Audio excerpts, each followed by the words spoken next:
Hey traders, hope you're doing great. My name is Steven in case you're brand new, and today I want to talk to you about something that I hope can fill the gap in the Forex industry. Most Forex videos, including a lot of my own, are trying to help you go from wherever you are to becoming profitable. But something almost no videos do is tell you how to fill the gap between when you become profitable and gaining an account size that's big enough for you to actually live off of with your trading. There is a gap there. It's something that I experienced at the beginning of my trading career. And if you look at the screen, you look at the two numbers on the bottom of the screen that are underlined in red, these two numbers were the return on investment, the ROI of the same exact trades, using the same exact risk management plan and over the same exact period of time. But as you know, there's a huge difference between $36,000 and $200,000. Well, the three tips I'm going to share with you today are the only difference between these two traders. And that's what I want to show you, is how to significantly decrease the amount of time it takes you to grow your capital to a point that you can actually live off of it once you become profitable. So whether you are a complete beginner or someone that's already a profitable trader, this video will benefit you if you ever plan to become profitable, which I hope all of you do. So if that sounds good, go ahead and click that like button for me. Go ahead and subscribe if you are new, and I'll see you after the intro and disclaimer.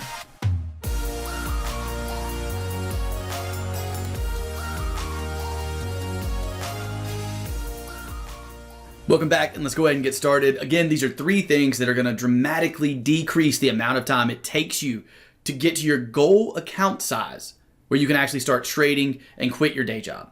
Speaking of, what is the first thing you think about when you think about profitable trading?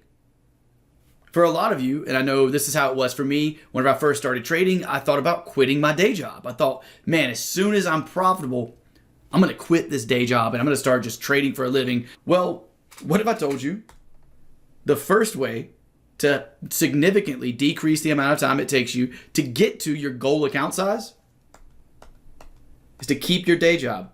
And I know that doesn't sound attractive or awesome, but the long story short is that when you first started trading, and even when you first become profitable, let's say you've been trading for a year and you're now to a point where you're consistently making money every month, even if that's the case, chances are you don't have a large enough account size in order to trade for a living. So the main goal of all three of these tips is going to be to get you to the point of having a large enough account to trade for a living. And the first step in doing so is to keep that day job. You don't want to have to withdraw money from your trading account in order to pay your bills at the beginning of your trading whenever you don't have enough money to even trade for a living in the first place. So that's why the first tip is to keep your day job even whenever you become a profitable trader. Let's move on to number two. Number two, do not, I hope I drew that right. I may not have. I'm having to look on my chart to see how to draw ends. I did it right. Oh my gosh, I'm dyslexic, in case you didn't know. Do not withdraw your money. Do not take money out of your account. And you'll see why in just a second. We're going to go through the math of how one trader A, got a $36,000 return when trader B got a $200,000 return. One of the biggest reasons is because trader B did not withdraw the money from his account. Withdrawing money when you're trying to grow an account cripples your ability to grow that account in a fast way. Compound interest was named the eighth wonder of the world by Albert Einstein for a reason. The only way to let compound interest take hold and take effect in your account is by not withdrawing money. This is one of the pivotal mistakes that I made at the beginning of my trading career. I constantly thought that I needed to reward myself for doing well. So I might have a really good month where I made like 10% on a $10,000 account, and I would take that $1,000 that I made and go spend it on something that I wanted. I wasn't in the right mindset of growing my account as fast as possible. And once we become profitable traders, our next mission should be to grow our account as fast as possible for us to be able to quit our day job and start trading for a living, which I imagine is your goal. I know that was my goal whenever I first started. So number two is definitely do not withdraw your money. What about number three? This one's going to sound crazy, but add to your account. You want to constantly be adding to your account at the beginning when you first become profitable, because that's just going to help you get to your goal account size much, much faster. So adding to your account is obviously a great way to get there, and obviously a great way to decrease the amount of time it takes to get to that goal number in your account so you can quit your day job and start trading for a living. Now what I want to do is take a look at two example traders, one who is making the mistake of quitting his day job, withdrawing his money, and not adding to his account, and the other doing the opposite and taking all of these steps in order to increase his account size as fast as possible. And we're going to take a look at the comparison of the two returns. So on the screen, you can see that we have trader A on the left and trader B on the right. We're going to assume that they both have the same exact situation. They both have a starting balance of $10,000. They both have a job where they make $4,000. Their expenses are $3,000. We're just using very generalized numbers here. And that means that their extra that they have left over at the end of every month is about $1,000, and their average return is 10% per month. This is the same across the board for trader A and for trader B. And the reason I picked most of these numbers is because $50,000 a year is an average income for America. 4K a month is around that price, or around that amount. And then 3K a month is average expenses in America. So that leaves most people with an extra about $1,000 at the end of every month if they're budgeting correctly. So with this being the case, let's take a look at trader A. Year one, trader A takes his $10,000 account, turns it to 12K, or gets a 12K return, turning his account into a 22K account. Now, he withdraws every month all of his profits.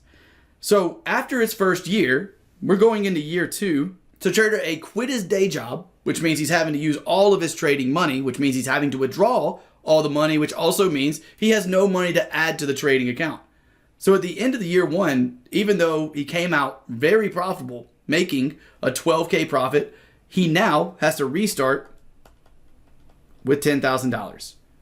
What do you think happens in year number two? The same exact thing, right? So then he turns that 10,000 into 22K again. And in year three, he turns 10,000 into 22K. With this being the case, what was the total return, the total ROI that he got?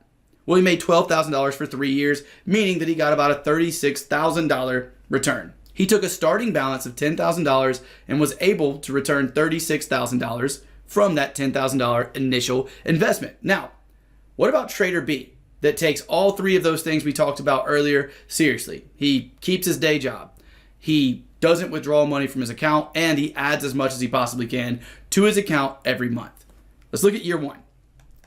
Year one, he makes the same 10% per month. So he goes from 10K to 12K based on the return. But remember, he's putting every bit of his extra money into his trading account so he can grow it as fast as possible. So in year one, he didn't only return 12K, he also added $12,000 to that account, meaning that overall added to the account's been $24,000. If we then add our $10,000 to that, his account size at the end of his first year is $34,000. So here's where compound interest starts taking place. Now in year two, he's starting with $34,000. And remember, we're using the same return for both of these traders, and that's going to be 10% a month because math is easy with 10% per month. So at $34,000 account balance, what does that mean? That means that he is now, trader B, is making $3,400 a month, whereas trader A was only able to make $1,000 a month because of compound interest. So now let's calculate that. So in year two, from his $34,000 starting balance, he has returned $40,800, we'll just call it 40K, and he's added 12K to that as well. So if we add all of these up, you have 74,000 plus 12,000, which is going to be $86,000. So at the end of year two, trader B's account is dramatically higher than trader A. And it's because he allowed compound interest to take effect. He also added to his account every year as much as he possibly could, kept his day job so he could do those two things. So let's talk about year three. In year three, because of compound interest and adding to his account, trader B now starts his year with $86,000. Now if he's averaging 10% per month, that means he's making $8,600 a month. He's a six-figure trader right now. But let's say he decides to keep his day job. His goal was to be over six figures in his account before he quit his day job. So here we have 86K, meaning that he returned $103,000 in year number 3. And remember, he's still adding $12K per year by taking all of his extra money and putting it into his trading account. So that puts him at a return, including the money he's added in, to about $115,000. And if you add that to his starting balance of $86,000, he is now, over the course of 3 years, returned well over $200,000 just by following these 3 very simple practices, which are to keep your day job once you become profitable, not withdraw your money, which is a big mistake I see a lot of traders make, and that I made on my own at the beginning of my trading career. Withdrawing money just completely discounts compound interest. And if you use compound interest correctly in your favor, it can dramatically decrease the amount of time it takes you to make money in any financial market. Also, Trader B decided to add to his account every month as much as he could in order to increase his starting balance. So look, I know that this video probably wasn't as entertaining as most of the videos that I put out, with charts everywhere and teaching you things about technical analysis or about trading psychology or risk management, but this is something that I don't think is talked about nearly enough, and that is that gap between becoming a profitable trader and actually being able to trade for a living. And I know this is a video I wish I would have been able to see or someone would have made for me to understand that going from a small account balance to a larger account balance is going to be just as much about the way that I budget my money so I can add to my account and keep myself from withdrawing from my account as it is about the strategy I'm trading or about the technical analysis I'm using or about the way my ROI from trading alone is coming through. Now, in this example, I use 10% as the example ROI. That's not a super realistic return, especially for beginners. 10% per month is a very large return in financial markets, especially for swing traders, which is what I do. Day traders, it may not be. As a day trader, you can probably make a little bit more, but as a swing trader, that's a pretty heavy return. So I'm not saying that 10% a month is something realistic. What I'm doing is simple math to help myself so I don't have to use a calculator all the time. So 10% was used for that reason and that reason only. Final takeaway for this video, I want you to think about how dramatically different these 2 returns are. We're talking about a difference between $36,000 and over $200,000 for Trader B. And the only difference that these 2 traders had was 3 very simple things, right? It was Trader B kept his day job. One of the reasons he did that was so he or she could use compound interest by not having to withdraw money to pay his bills. And also so that he could add to his investment account as often as possible and as much as possible in order to increase the size of that account dramatically over a short period of time. Taking these 3 steps in your trading once you become profitable, no matter what your return is, no matter what your starting balance is, no matter how much you can add to your account each month, it doesn't have to be $1,000.